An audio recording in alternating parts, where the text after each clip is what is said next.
Продавачът на едно малко магазинче закачил на входа обява «Продавам котета». Този надпис естествено привлякал вниманието на местните деца и няколко минути по-късно в магазина влязло едно момченце. След като поздравило продавача, то тихо попитало за цената на котетата. «От 30 до 50 лева», отговорил продавачът. Въздъхвайки, детето бръкнало в джоба си, извадило портфейла си и започнало да брои монетите в него. «Имам само 2 лева», тъжно казало то. «Извинете, може ли поне само да ги погледна?» попитало натъжено момчето. Продавачът се усмихнал и извадил котетата от една голяма кутия. Озовавайки се на свобода, котетата измялкали доволно и се втурнали да бягат. Само едно от тях по някаква причина изостанало от всички и някак странно изпъвало едното си задно краче. «Какво му е на това коте?» попитало момчето.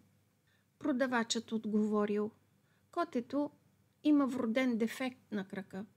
Ветеринарят каза, че така ще си е цял живот. За това куца». Тогава момчето по някаква причина много се развълнувало. «Ето, това коте бих искал да купя», казало то. «Но как така, момченце?» попитал продавачът. «Това е непълноценно животно. Защо ти е? Но ако си толкова милостив, вземи го безплатно. Подарявам ти го», казал продавачът. Но за изненада на продавача, лицето на момчето се променило. Не искам да го вземам безплатно», казало със сърдит глас то.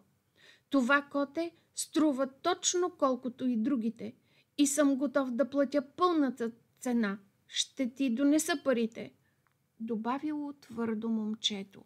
Гледайки очудено детето, сърцето на продавача трепнало. «Синко, ти просто не разбираш всичко. Това горкото същество никога няма да може да тича, да играе и да скача като другите котета».